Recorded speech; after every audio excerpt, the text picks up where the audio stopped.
boys in the hot springs. The Abyss kinda threw a wrench in our relaxation, though.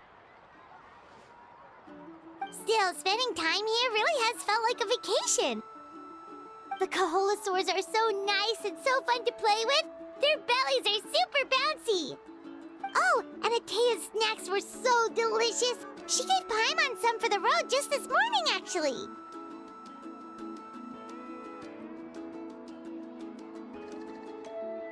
Yelling at some kids who got caught throwing stones in the hot springs, so not much has changed since we first met her. Hey, you guys. Sleep well last night? Yep, this area is so nice. Glad you like it. I was thinking of taking you guys out to do some sea fishing. Later tonight, we can eat whatever we catch.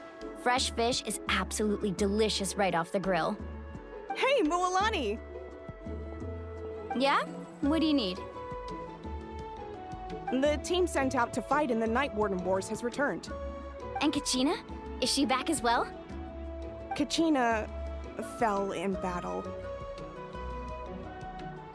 But don't worry, the team was victorious, so the Rite of Resurrection will be held in the stadium soon.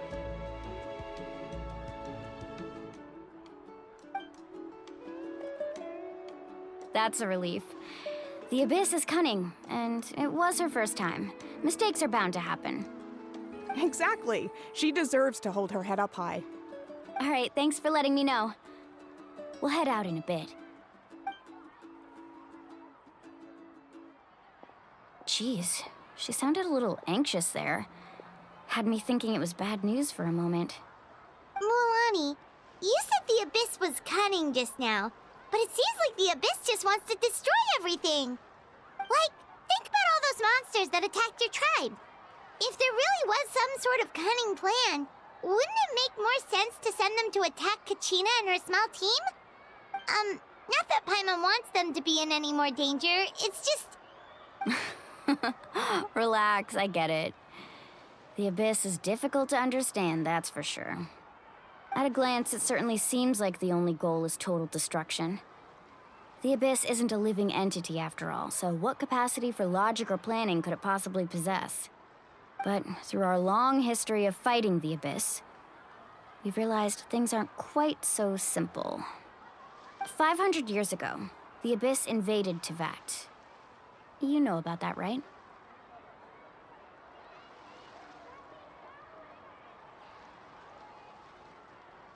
That's right. Khaenri'ah suffered greatly during that time. But so did every other nation in Teyvat. And Natlan was the worst affected of all. It took the combined efforts of the then Pyro Archon and heroes from every tribe to finally repel the Abyss. Even so, the effects of the invasion lingered for hundreds of years, only able to be reversed little by little. Our tribe's waters were contaminated. The Children of Echo's territory was overrun by dangerous sludge surging from underground. Unrelenting black winds tore across the lands of the Flower Feather clan. It was like each disaster was designed for a specific tribe.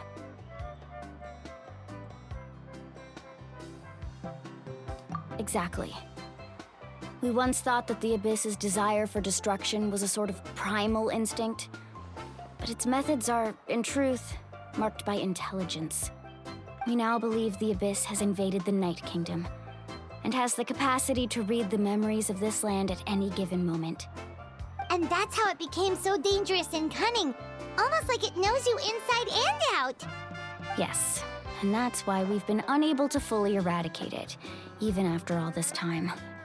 Luckily, the problems left behind by the Abyss have been successfully addressed by the various Pyro Archons we've had over the years. Now every tribe is prospering and things are looking up. I mean, just look at what we managed to do a few days ago. We totally fought them off.